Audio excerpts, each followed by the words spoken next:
Potential 2016 candidates, potential, I said, making their case to conservatives at CPAC over the weekend. And Kentucky Senator Rand Paul won the CPAC straw poll for a third time, 26% of the vote, but close up, Wisconsin Governor Scott Walker, 21%.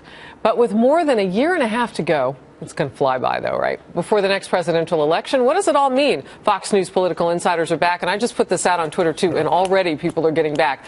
Pat, John, and Doug, I want to know your thoughts about how close this was at the top. The fact that Scott Walker got 21% is, to me, the big news of the day. The reason it's the big news is that he was right on the heels of Rand Paul. He is the candidate with momentum. But what I think this really speaks to is the void in the Republican Party. I don't think people really know who or what Scott Walker stands for, but what they do know is they don't like the current crop of candidates. You know, I love Groundhog's Day. It's one of my favorite movies. But I am stumped. How do you win something 3 times and not get beyond that point? I mean, Senator Rand Paul, 3 times. The way you win this is you buy tickets, bring your people in, and they get to vote. Okay, and he bussed some people in? Yeah, and he's done it every year. Oh, no, actually, he didn't. Jeb Bush did. Well, they did that, too. And the fact that Jeb Bush only got 8%, and he knew he could surprise if he brought more people in, the mainstream media is trying to say, oh, Jeb did pretty well. I don't think he did well at all here. I think this is not good. For a Bush to be 5th in anything is not good when the mainstream media is handing the guy the nomination. Pat? Yep. Well, I think that actually in the performance, Bush, I was impressed that he stood up and stood his ground. It did make him popular there, and he finished badly.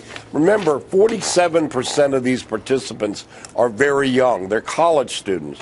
They're very libertarian. That's why Paul has done well in the past. He got less than he did. He got less than he did last year. The Scott Walkers jumped from 7% last year to tripling. This is a statement, and I think Doug is right. This is, and so is John. I don't, look at the other poll. A poll came out this week, a Democratic pollster, but with Republicans, and it had Scott Walker way ahead, followed by Ben Carson. The two of them are getting 43% of the vote. There's a message there. All right. And I think that we're seeing, and so there you go. With 60 seconds, I have to ask you about something. Sure, because please. You know the Clintons. I do. How much trouble is Hillary Clinton and former Secretary of State if she actually took money for their foundation while she was a secretary? Well, I don't think as of yet. From certain countries, I should say. I think there's of yet a lot of smoke and no fire. The real question is, did the money that they took in any way influence policy, particularly if it was from nations that she said had been state sponsors of terror? Right. That's the real question. All right. And the Wall Street Journal, real quickly, John, is announcing that we should hear from her about an announcement by April.